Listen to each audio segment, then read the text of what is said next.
Assalamualaikum warahmatullahi wabarakatuh. Perkenalkan, nama saya Hikmah dengan NIM S1S1 22014 dari kelas B, jurusan Teknik Informatika, Fakultas Teknik Universitas Haloleo. Adapun tujuan pembuatan video saya pada kali ini yaitu untuk memenuhi tugas struktur data oleh dosen pengampu Bapak Adham Mansur Sajiah, STMM. Adapun topik pembahasan pada video kali ini yaitu membahas tentang Object Oriented Programming with Python. Di sini untuk materi yang akan kita bahas yaitu yang pertama ada Introduction to OOP Motivation, ada Class Object, Operator Overloading, Iterator for Class, Inheritance, Abstract Classes, Namespace, Shallow Face Depth Copying. Selanjutnya kita masuk pada bagian Introduction. Pertama-tama kita harus tahu dulu apa itu pemrograman berorientasi objek. Pemrograman berorientasi objek adalah pendekatan untuk mendekatkan benda-benda di dunia nyata. Di sini kita misalkan seperti mobil dan rumah. Dan hubungan antara benda-benda, misalnya siswa dan guru atau perusahaan dan karyawan. Dengan kata lain, OOP memodelkan entitas dunia nyata sebagai objek perangkat lunak dan mengatur hubungan antara entitas mereka. Mengapa sih kita harus memerlukan OOP? Di sini OOP bertujuan untuk memberikan kualitas berikut pada program perangkat lunak. Yang pertama itu ketahanan terhadap kegagalan. Yang kedua, kemampuan beradaptasi. Selanjutnya, kemampuan beradaptasi. Kode berukuran besar dapat dengan mudah diadaptasi untuk mengakomodasi perubahan baru. Yang ketiga, dapat digunakan kembali. Basis kode yang sama dapat digunakan kembali dalam beberapa aplikasi dengan sedikit usaha. Selanjutnya, bagaimana OOP mencapai tujuan ini? Yang pertama itu encapsulation. Dengan mengikat data dan metode bersama-sama dan membatasi aksesnya dari luar. Selanjutnya, modularitas. Komponen perangkat lunak yang berbeda dibagi menjadi unit fungsional yang berbeda.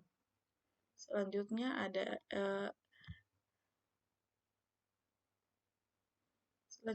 inheritance. Inheritance abstraction. Menyediakan antarmuka yang sederhana dan intuitif.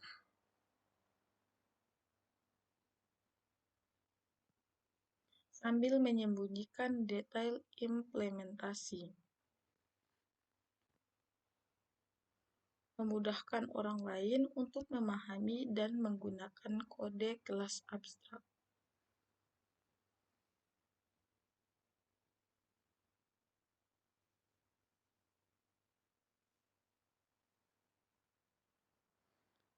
Selanjutnya kita masuk pada software development.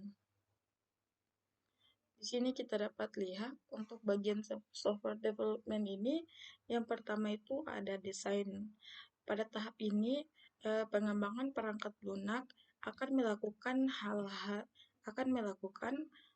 membuat spesifikasi perangkat lunak, yaitu menjelaskan apa yang ingin dicapai oleh perangkat lunak, bagaimana perangkat lunak akan bekerja, dan siapa yang akan menggunakannya.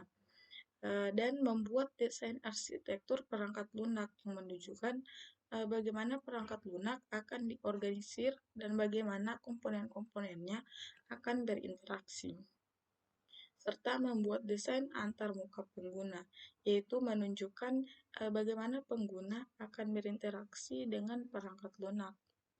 Yang kedua itu ada implementasi. Pada tahap ini, pengembang perangkat lunak akan menulis kode untuk mengimplementasikan desain perangkat lunak. Kode ini akan ditulis dalam bahasa pemrograman yang sesuai dengan kebutuhan perangkat lunak. Selanjutnya ada testing dan debugging. Pada tahap ini, pengembang perangkat lunak akan menguji perangkat lunak untuk memastikan bahwa perangkat lunak berfungsi dengan benar dan memenuhi spesifikasi. Pengembangan perangkat lunak juga akan mendebug perangkat lunak untuk memperbaiki bug yang ditemukan. Pengujian dan debugging. Pengujian dan debugging adalah bagian penting dari pengembangan perangkat lunak. Pengujian membantu memastikan bahwa perangkat lunak berfungsi dengan benar dan memenuhi spesifikasi. Debugging membantu memperbaiki bug yang ditemukan dalam perangkat lunak. Ada dua jenis pengujian utama. Yang pertama, pengujian unit, dan yang kedua, pengujian integrasi.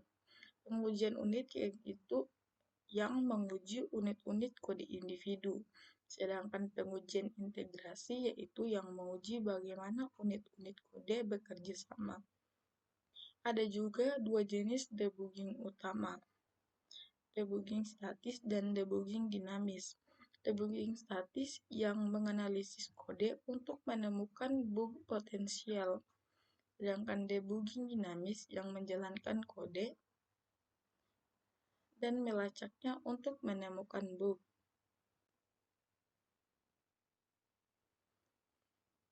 Sini kode yang dalam conditional constructor of the above akan dijalankan ketika Python dijalankan secara langsung pada modul.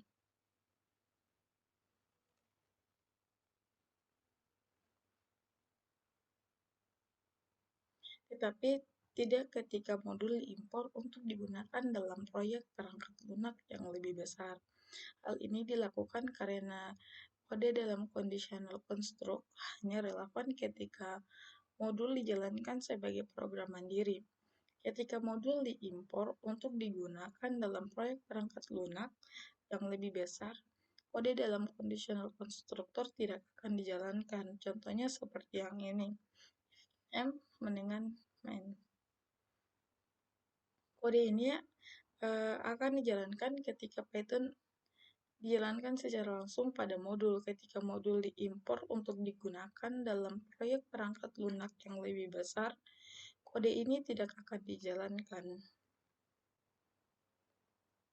Selanjutnya kita masuk pada materi class definition. Class definition adalah blok kode yang mendefinisikan serangkaian objek yang memiliki karakteristik dan perilaku yang sama. Kelas berfungsi sebagai template untuk membuat objek di mana setiap objek adalah contoh dari kelas tersebut.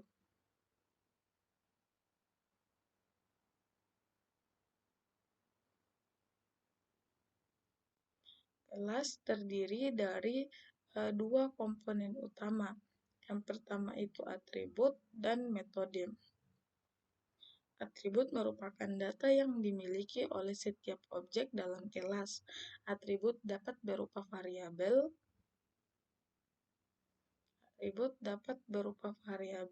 struktur data, atau objek lain. Untuk metode di sini, metode merupakan fungsi yang dapat dijalankan oleh setiap objek dalam kelas. Metode memungkinkan objek untuk melakukan tindakan dan berinteraksi dengan objek lain. Keuntungan di Sini keuntungan menggunakan kelas. Kelas menawarkan beberapa keuntungan dalam pemrograman berorientasi objek. Di antaranya ada encapsulation dan error encapsulation, error checking, codes for testing, class method. Enkapsulasi data dan metode tersembunyi di dalam kelas sehingga hanya dapat diakses melalui metode kelas. Hal ini membantu menjaga integritas data dan mencegah akses yang tidak sah.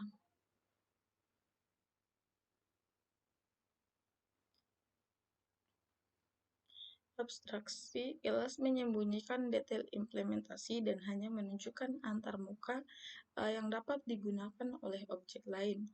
Hal ini membuat kode lebih mudah dipahami dan digunakan. Polymorphism, objek dari kelas yang berbeda dapat merespon pesan yang sama dengan cara yang berbeda. Hal ini memungkinkan kode yang lebih fleksibel dan dapat diadaptasi. Selanjutnya kita masuk pada materi kelas dan objek.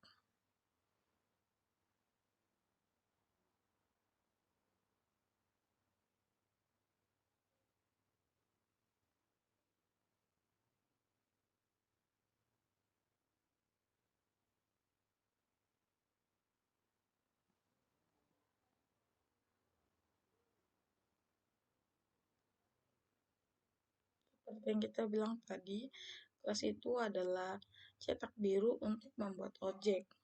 Ini mengikat data dan metode menjadi satu. Fungsi ini adalah konstruktor yang dipanggil ketika suatu objek dibuat. Python tidak mendukung kontrol akses formal. Kebijakan ini menerapkan perlindungan data hanya berdasarkan konversi.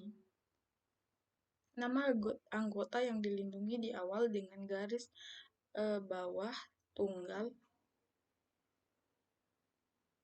sedangkan nama anggota data pribadi diawali dengan garis bawah ganda.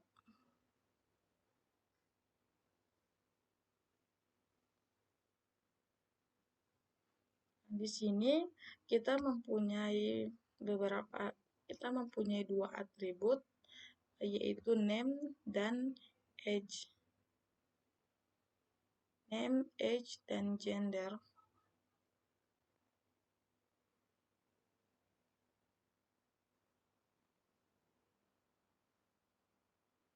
Untuk kelas person ini, kita membuat sebuah fungsi init yang mengandung 3 parameter, yaitu name, age, dan gender.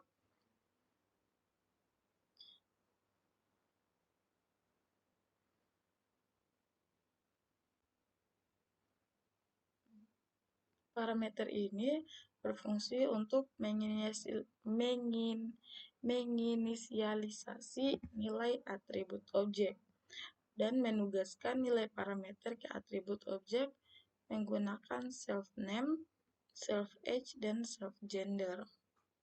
Selanjutnya untuk metode getAttrib, ini berfungsi untuk mencetak informasi tentang objek person, mengakses nilai atribut,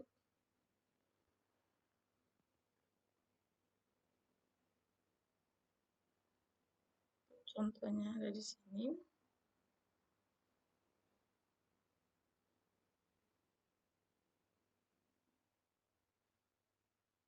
Mengakses nilai atribut name, age, dan gender menggunakan self-name, self-age, dan self-gender.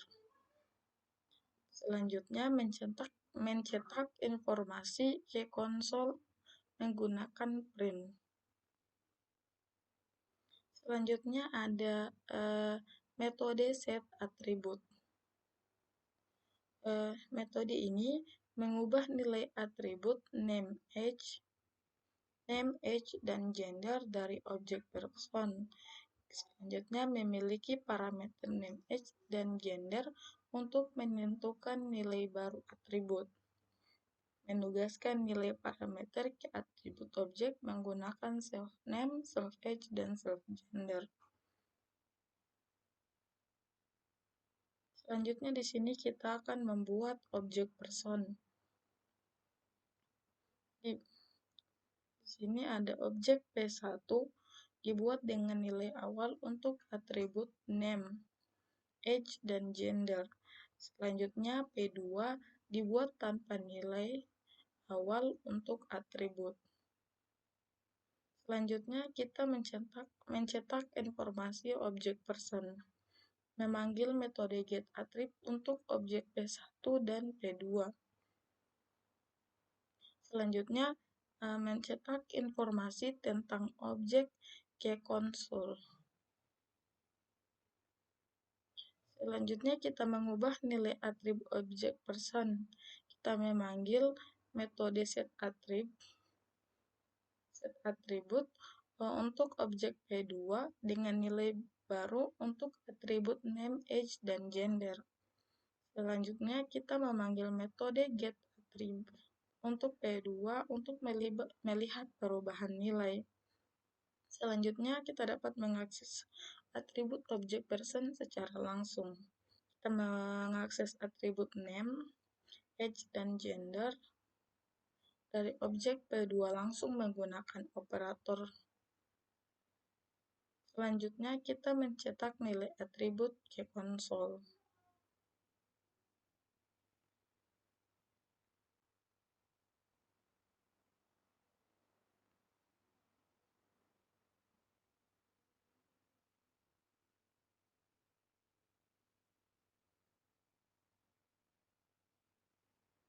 Untuk outputnya seperti ini. Di sini saya perkenalkan nama saya, umur saya 36, gendernya perempuan. Selanjutnya ketika kita mengubah nilai atributnya di sini dapat dilihat dia berubah dari umur yang 36 berubah menjadi umur 25.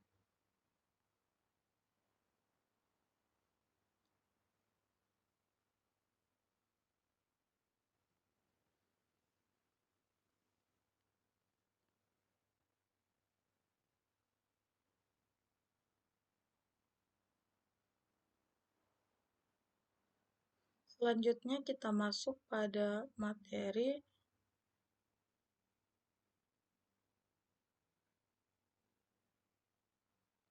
operator overloading. Operator overloading adalah fitur dalam bahasa pemrograman yang memungkinkan programmer untuk mendefinisikan ulang perilaku operator standar untuk jenis data yang mereka buat sendiri. Hal ini memungkinkan programmer untuk membuat kode yang lebih intuitif dan mudah dibaca. Manfaat operator overloading yang pertama, membuat kode yang lebih intuitif dan mudah dibaca. Kita dapat menggunakan operator yang sudah familiar untuk melakukan operasi pada jenis data yang mereka buat sendiri. Yang kedua, meningkatkan konsistensi kode. Perilaku operator yang sama dapat diterapkan pada berbagai jenis data sehingga kode menjadi lebih konsisten dan mudah dipahami. Ketiga, membuat kode yang lebih efisien. Operator overloading dapat dioptimalkan untuk jenis data tertentu, sehingga kode dapat berjalan lebih cepat. Sini untuk operator overloading, sini contohnya kita print 2 tambah 3, jika kita hasilnya 5. Jika kita print array 2,3 ditambah 4,5, hasilnya dia akan tersusun seperti ini, jadi 2,3,4,5. Kemudian jika kita print C, di sini untuk C sendiri, C sama dengan A tambah B. Jadi A ditambah B. Seperti ini. Untuk print nama, di sini kita bisa menggunakan tanda kutip ganda dan kita menggunakan menggunakan operator plus. Sini tulis hasilnya jadi Tom Hari. Selanjutnya kita masuk pada operator overloading for specially named method. Perilaku operator standar dan fungsi bawaan. Perilaku operator standar dan fungsi bawaan di Python bisa diubah atau didefinisikan ulang untuk sebuah kelas baru menggunakan metode yang memiliki nama khusus. Contohnya, operator penjumlahan bisa di-overload dengan mengimplementasikan metode add. Dan operator overload strful bisa di-overload untuk sebuah objek dengan mengimplementasikan metode foo str. Sebuah kelas user defined foo bisa diperlakukan sebagai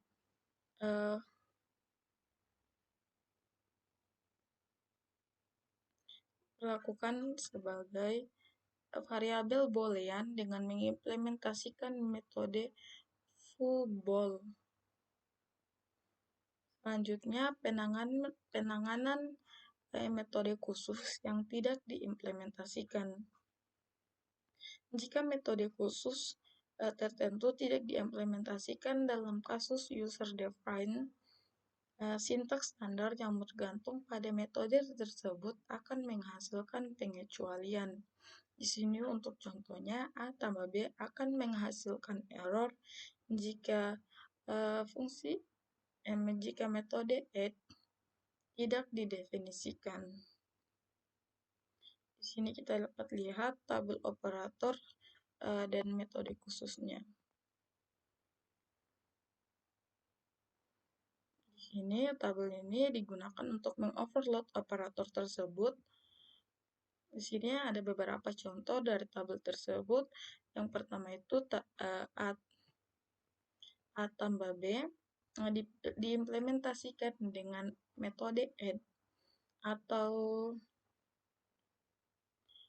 alternatifnya BRAD.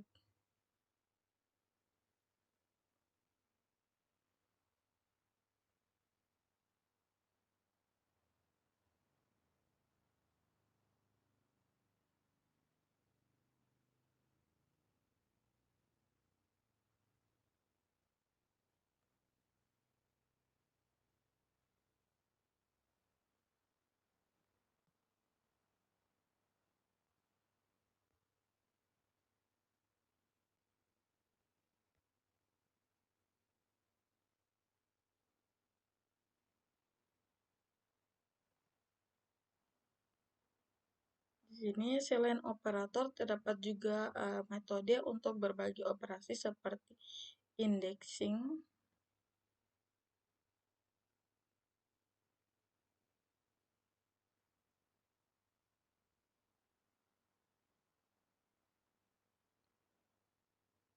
Nah, di sini kita memberikan contoh bagaimana operator overloading bekerja dalam sebuah kelas vektor di Python.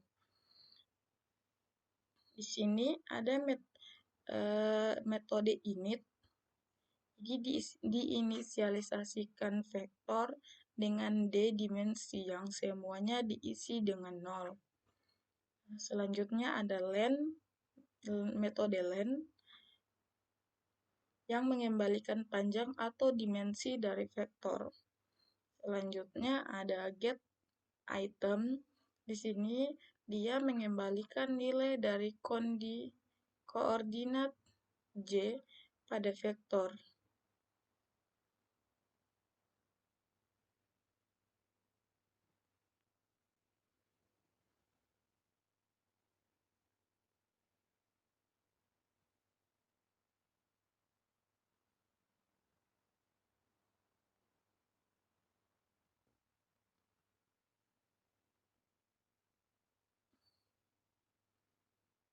Selanjutnya ada metode setItem yang mengatur nilai dari koordinat J pada vektor.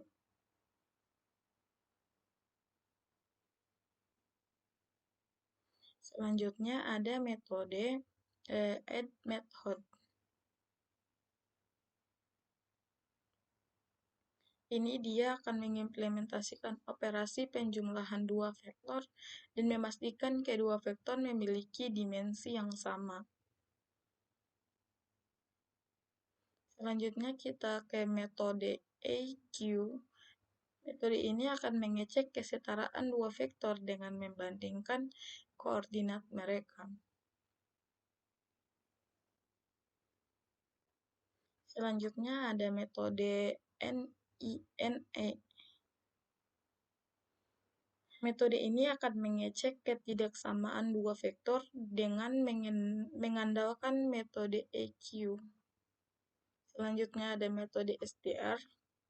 Di sini metode STR menghasilkan representasi string dari vektor. Di sini kita akan membuat 4 objek vektor dengan 5 dimensi. Kita menggunakan len untuk mendapatkan dan mencek dimensi vektor A dan B. Selanjutnya kita menggunakan metode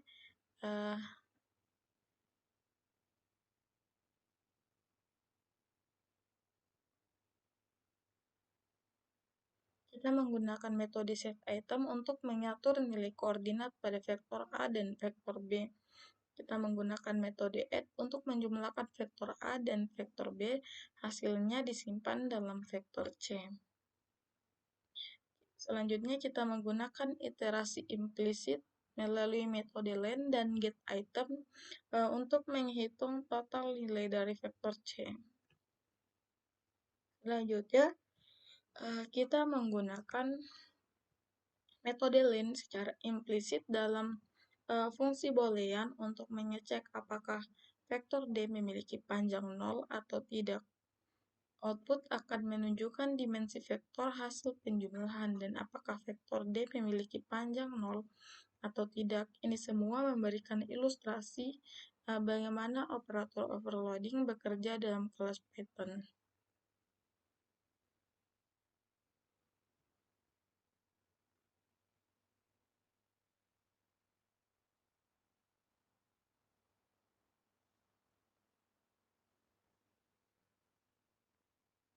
Selanjutnya kita masuk pada materi iterator for a class. Di sini untuk konsep iteratornya, iterator adalah objek yang menyediakan satu perilaku utama, mendukung metode khusus bernama next yang mengembalikan elemen berikutnya dari koleksi jika ada, atau mengeluarkan pengecualian stop iteration untuk menunjukkan bahwa tidak ada elemen lebih lanjut. Metode implementasi menggunakan sintaks generator,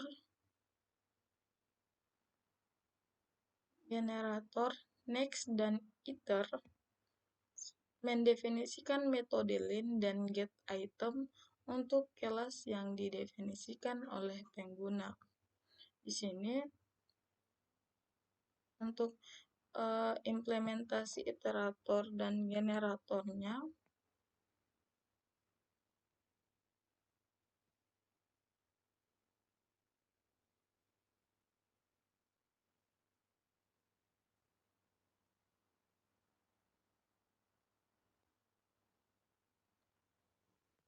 di sini metode initnya kita inisialisasikan dengan referensi ke data dasar sequence dan indeks awal K yang di setel K-1.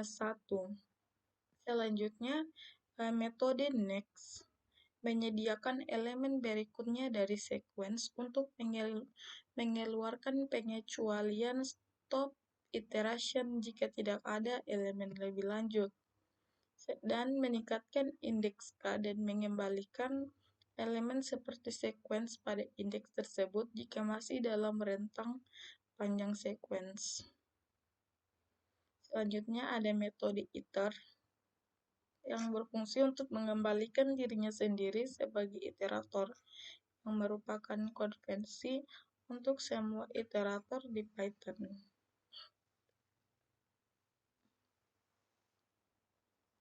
Di Sini kita membuat sebuah objek sequence iterator dengan data list 7, 8, 9, 2, 3, 5. Menggunakan loop for untuk iterasi melalui data dengan menggunakan iterator yang telah didefinisikan. Metode next dipanggil secara implisit pada setiap iterasi untuk mendapatkan elemen berikutnya dari sequence dan mencetak elemen tersebut. Di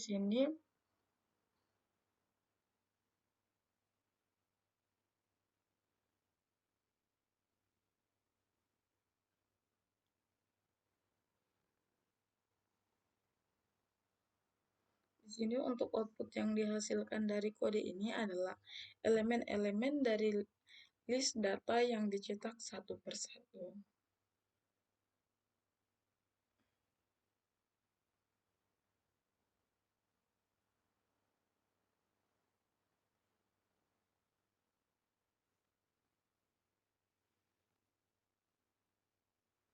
Di sini reimplementation of Python's rank function menjelaskan bahwa kode yang ditampilkan merupakan implementasi ulang dari fungsi rank bawaan Python.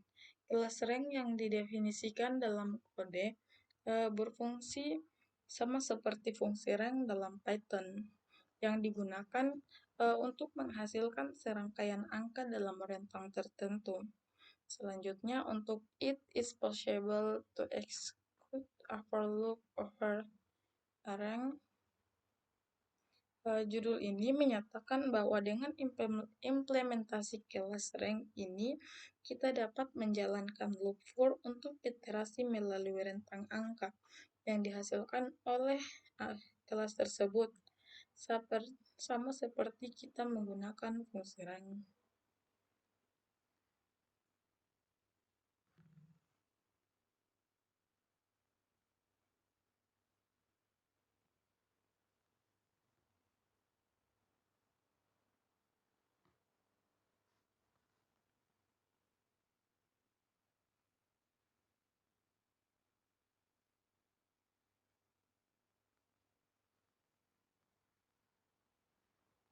Di sini metode initnya kita inisialisasi kelas rank dengan parameter start, stop, dan step. Selanjutnya kita memeriksa apakah step ini adalah 0 dan jika ya maka akan memunculkan error karena langkah tidak boleh 0. Jika stop adalah non, maka start diatur menjadi 0 dan stop diatur ke nilai start awal. Kasus khusus dari rank. Kita menghitung panjang efektif dari rentang angka dengan rumus stop kurang start ditambah step dikurang 1 di per step. Selanjutnya kita menyimpan nilai start dan step sebagai atribut instan. Selanjutnya ada metode len.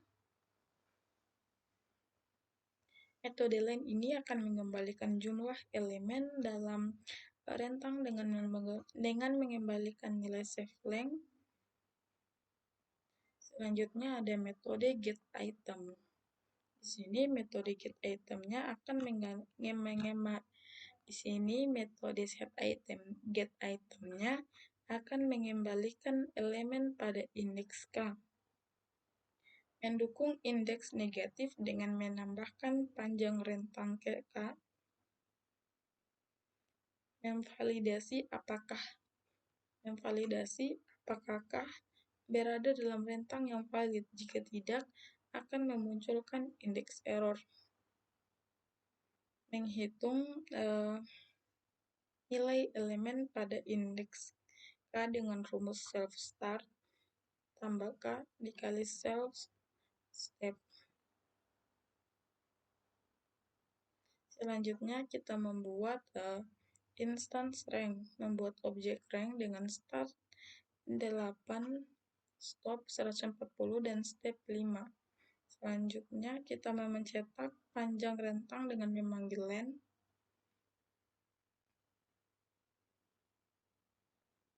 Dan kita mencetak elemen ke-16 dari rentang dengan memanggil R15. Log for pertama menjalankan untuk mencetak semua elemen dalam rentang R. Log for kedua dijalankan dari 0 sampai 26 dan mencetak elemen pada indeks tersebut dalam rentang R. Log for ketiga menjalankan untuk mencetak semua elemen dalam rentang rank 8, 140, dan 5. Untuk outputnya seperti ini.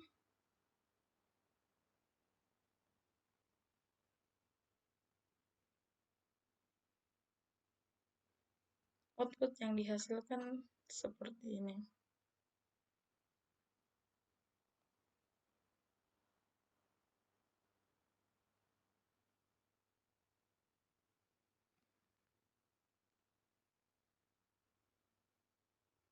Selanjutnya kita masuk pada materi inheritance. Di sini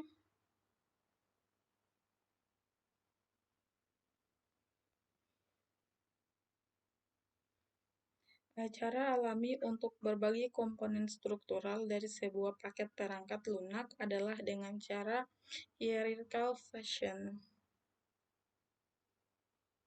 Fungsi-fungsi abstrak yang serupa dikelompokkan bersama secara bertingkat. Abstraksi bergerak dari yang spesifik yang lebih umum saat seorang naik ke atas hierarki. Pewarisan memungkinkan sebuah kelas baru yang disebut subkelas atau child class untuk didefinisikan berdasarkan kelas yang sudah ada. Base class, parent class, atau superclass sebagai titik awal.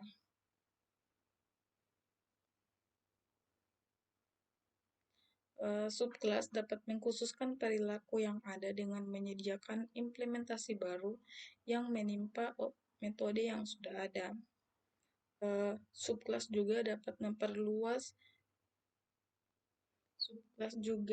memperluas superkelasnya dengan menyediakan metode baru.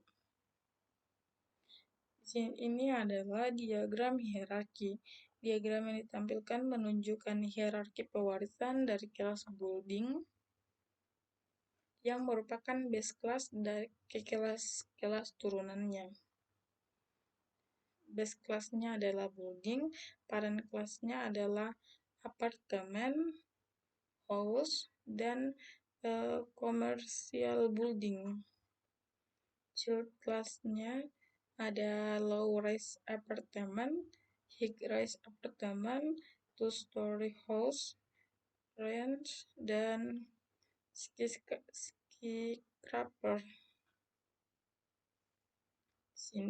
Hierarki ini menunjukkan bahwa building adalah kelas dasar yang paling umum.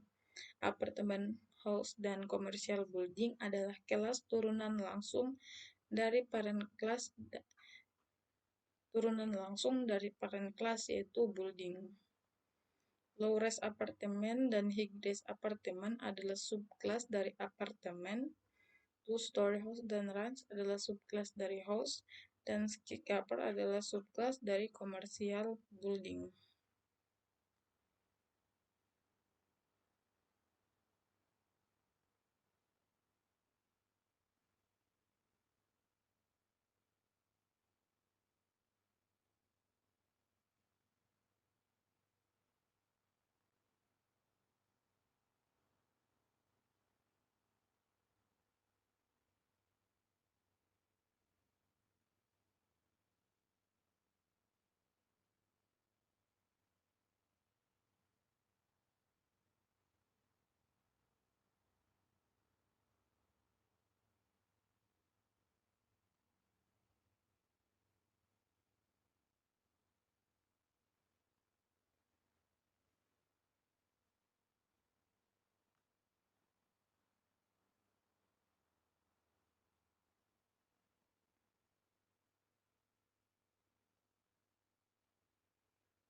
Hierarki pengecualian diagram ini mengilustrasikan bagaimana berbagai tipe pengecualian diorganisasikan dalam bentuk hierarki. Setiap kelas pengecualian dapat memiliki subkelas yang lebih spesifik yang mewarisi perilaku dari kelas induknya. Untuk penanganan kesalahan dengan memahami hierarki pengecualian ini, kita dapat menulis kode yang lebih baik untuk menangani kesalahan dengan menggunakan blok tree expect untuk menangkap pengecualian yang spesifik atau umum sesuai kebutuhan. Hierarki ini membantu mengorganisasikan berbagai tipe pengecualian secara sistematis, memungkinkan pengembang untuk menulis penanganan kesalahan yang lebih terstruktur dan efektif. Selanjutnya kita masuk pada ini contoh untuk membuat kelas kartu kredit.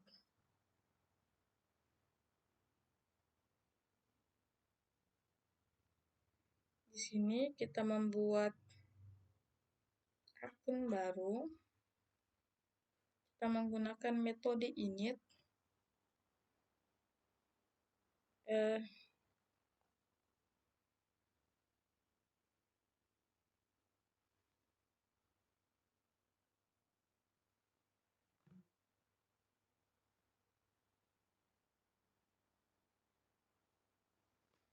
Di sini kita menggunakan metode init dengan mengambil beberapa parameter termasuk nama customer, nama bank, nomor akun, dan limit kartu kredit.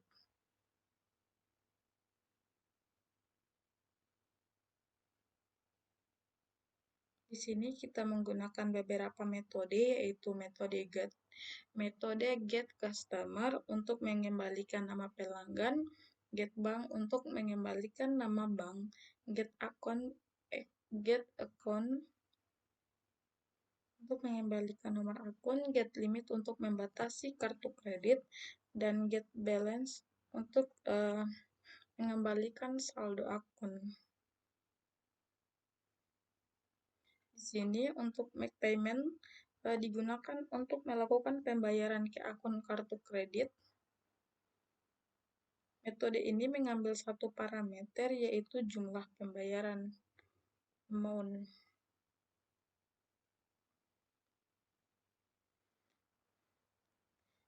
Selanjutnya, metode charge digunakan untuk melakukan pembelian dengan kartu kredit. Metode ini mengambil satu parameter, yaitu harga pembelian. Metode ini akan mengembalikan true jika pembelian berhasil dan false jika pembelian ditolak.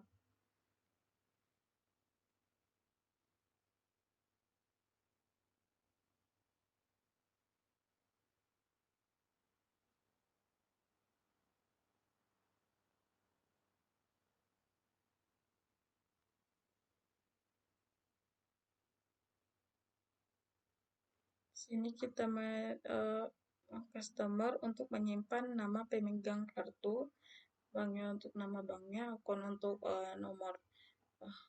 nomor kartu kreditnya, dan limitnya untuk batas kartu kreditnya.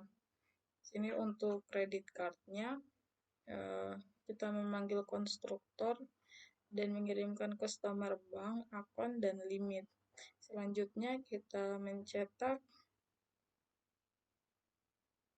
dengan mengambil berbagai metode tadi.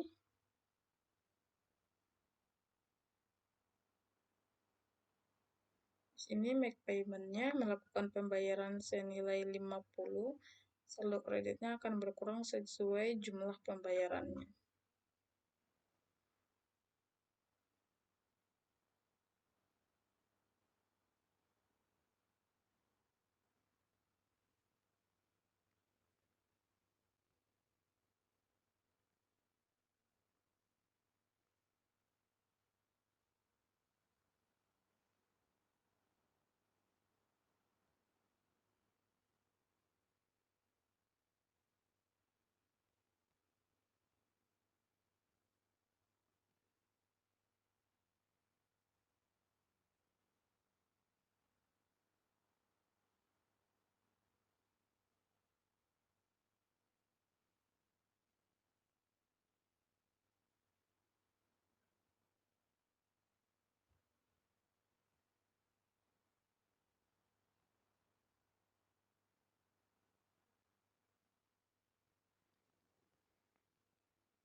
Di sini kita membuat kelas yang bernama predatory credit card.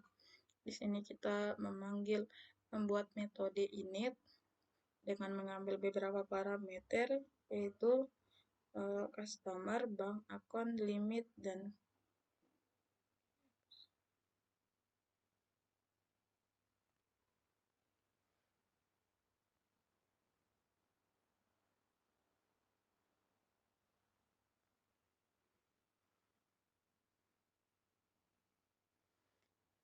di sini kita membuat kelas yang bernama progression.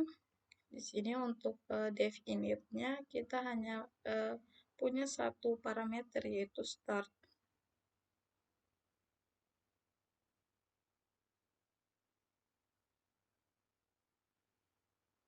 Selanjutnya ada metode advance. Metode ini memperbarui nilai saat ini self current ke nilai baru. Dalam implementasi dasar ini, nilai ditambahkan dengan 1. Selanjutnya metode next. Metode ini mengembalikan elemen berikutnya dalam urutan atau mengakhiri iterasi dengan mengangkat pengecualian stop iteration. Selanjutnya metode ITR. Metode ini mengembalikan objek iterasi itu sendiri. Metode print progression. Metode ini mencetak n nilai berikutnya dari urutan dengan memanggil metode next.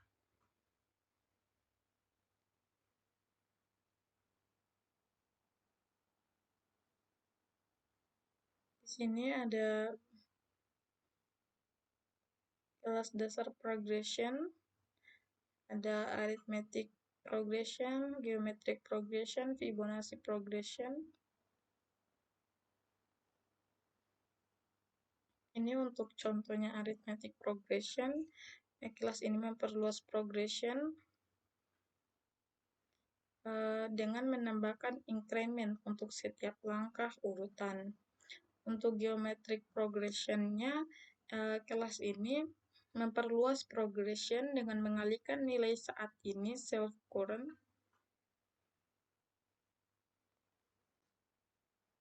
dengan base pada setiap langkah.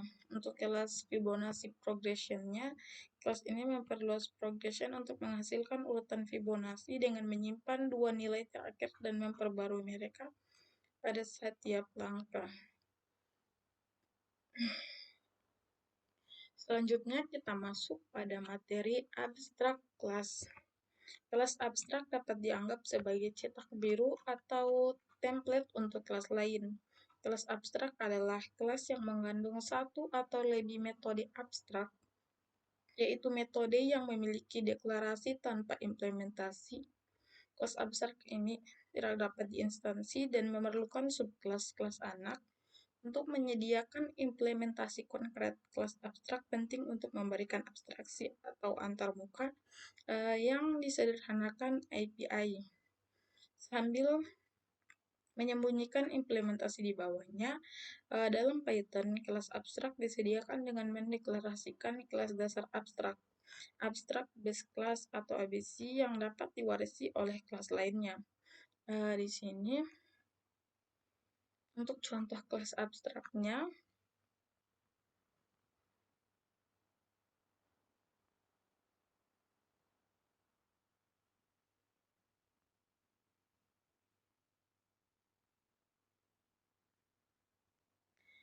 kita mengimpor modul ABC dan abstract method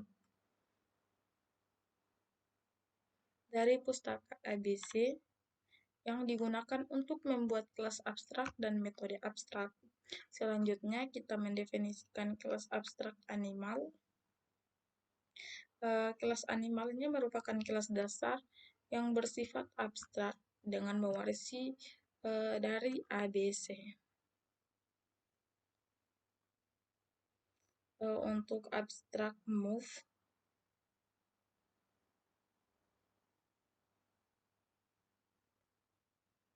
metode move ditandai dengan dekorator yang diwajibkan semua kelas turunan untuk mendefinisikan ulang metode ini. Definisi kelas turunan human, snake, dog, lion. Masing-masing kelas ini mewarisi dari animal dan mendefinisikan ulang metode move. Kode serupa berlaku untuk snake, dog, dan lion. Membuat objek dan memanggil metode move. Membuat objek dari kelas human dan memanggil metode move. Selanjutnya kita inisialisasikan kelas abstrak.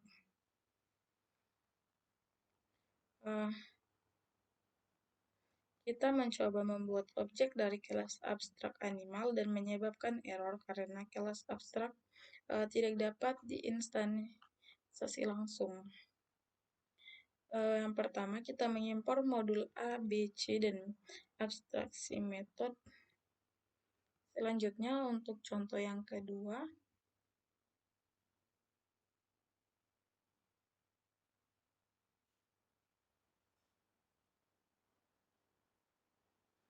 kita mengimpor modul A, B, C, dan abstrak metode dari pustaka ABC. Kita definisikan kelas abstrak, kelas example. Selanjutnya kita masukkan konstruktor init yang menginisialisasi atribut value dan memanggil konstruktor dari kelas dasar menggunakan super.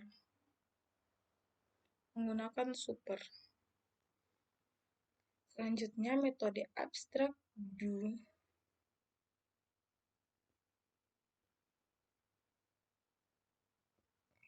something. Ditandai dengan dekorator abstrak method yang mewajibkan semua kelas turunan untuk mendefinisikan ulang metode ini. Definisi kelas turunan do add 42. Kelas ini mewarisi dari abstrak kelas example dan mendefinisikan ulang metode do something. Selanjutnya kita membuat objek dan memanggil do something dengan nilai 4 dan memanggil metode do something.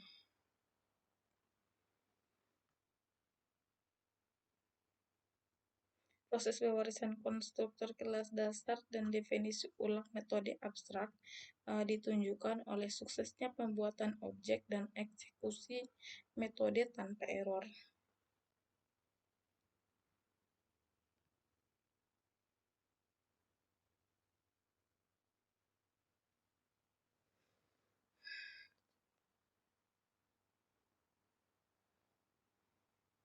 Di sini kita masuk di ruang nama kelas dan orientasi objek. Ruang nama kelas mencakup semua deklarasi yang dibuat langsung di dalam definisi kelas. Ini ya termaksud semua atribut dan metode yang dideklarasikan dalam kelas tersebut. Di sini diagram A-nya ruang nama kelas kredit. Untuk metodenya ada init. Untuk metode init merupakan konstruktor untuk menginisialisasi objek. Get customer.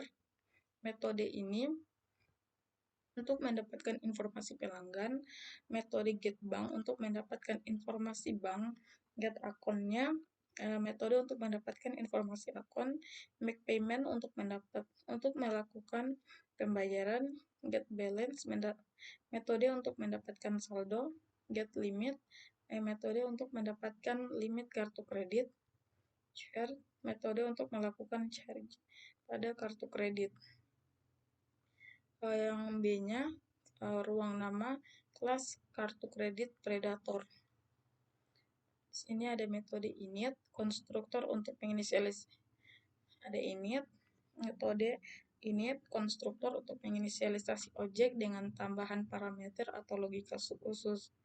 Proses mount, metode untuk memproses data bulanan, chart untuk melakukan chart mungkin dengan modifikasi atau tambahan logika khusus dibandingkan dengan metode chart pada kelas dasar. Yang C, nama-nama contoh untuk objek predatory credit card. Di sini ada customer, menyimpan informasi pelanggan, banknya menyimpan informasi bank, Morakun menyimpan informasi akun, menyimpan informasi saldo, menyimpan limit kartu kredit, dan APR-nya menyimpan annual pledge rent atau untuk kartu kredit.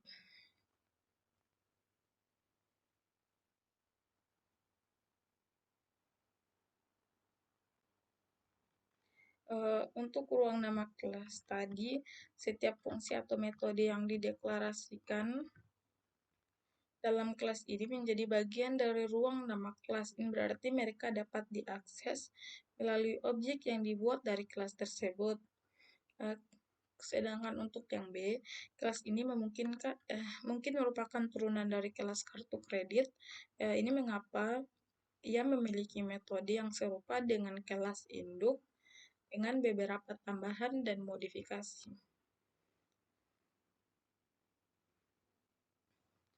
Sedangkan untuk yang C, objek yang dinilai dari predatory credit card memiliki atribut seperti customer, bank, akun, balance, limit, dan APR. Atribut ini adalah variabel instance yang menyimpan data spesifik untuk objek tersebut.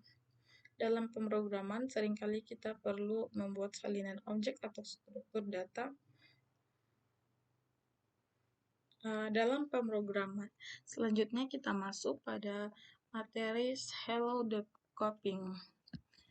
Hello Copy itu membuat salinan objek atau struktur data, tetapi hanya salinan dangkal. Ini berarti bahwa salinan hanya berisi referensi objek atau elemen asli. Jika kita mengubah salah satu elemen dalam salinan, perubahan tersebut juga akan tercermin dalam objek asli. Slow copy sering digunakan ketika kita hanya perlu salinan struktur data yang dangkal. Misalnya, jika kita memiliki daftar warna, kita dapat membuat slow copy daftar untuk digunakan dalam fungsi. Jika kita mengubah warna dalam salinan, perubahan tersebut juga akan tercermin dalam daftar asli. Untuk depth copy-nya, depth copy membuat salinan objek atau struktur data yang lengkap. Ini berarti bahwa salinan berisi salinan semua elemen asli. Jika kita mengubah salah satu elemen dalam salinan, perubahan tersebut tidak akan tercermin dalam objek asli. Depth copy sering digunakan untuk kita perlu salinan objek atau struktur data yang independen. Misalnya, jika kita memiliki objek yang berisi data sensitif, kita mungkin ingin membuat depth copy objek sebelum memberikannya ke fungsi. Ini akan memastikan bahwa fungsi tidak dapat mengubah data sensitif dalam objek asli. Perbedaan utama antara shallow copy dan deep copy adalah kedalaman salinan. Shallow copy hanya membuat salinan dangkal dari objek atau struktur data, sedangkan deep copy membuat salinan lengkap. Untuk kinerja shallow copy umumnya lebih cepat daripada deep copy karena memerlukan lebih sedikit memori dan sumber daya komputasi. Namun deep copy lebih aman karena perubahan pada salinan tidak akan mempengaruhi objek asli. Kapan kita harus menggunakan shallow copy? Kita hanya perlu salinan struktur data yang dangkal. Ketika kita hanya memerlukan salinan struktur data yang dangkal dan tidak perlu khawatir tentang perubahan pada salinan mempengaruhi objek yang asli dan kita ingin menghemat memori dari sumber daya komputasi. Selanjutnya, kapan kita akan menggunakan depth copy? Kita akan menggunakan depth copy ketika kita perlu salinan objek atau struktur data yang independen. Dan kita perlu memastikan bahwa perubahan pada salinan tidak akan mempengaruhi objek asli. Kita bersedia menghabiskan lebih banyak memori dan sumber daya komputasi. Shallow copy dan palet warna dalam deep copy. Kedua palet ini berisi warna hangat. Palet warna dangkal. Palet warna dangkal dibuat dengan menggunakan fungsi leads. Fungsi membuat salinan dari dangkal.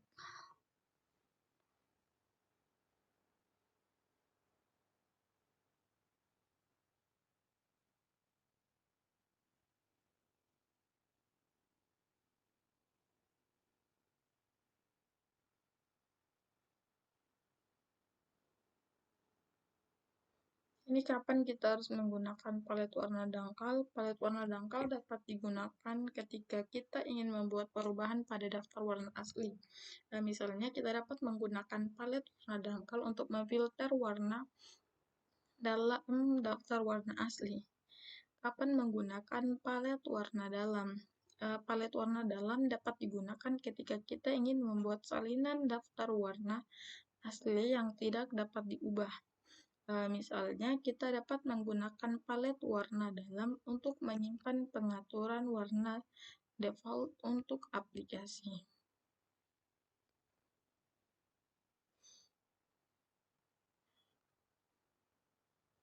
Sekian, mungkin itu saja penjelasan singkat yang dapat saya berikan. Lebih dan kurangnya saya mohon maaf. Wassalamualaikum warahmatullahi wabarakatuh.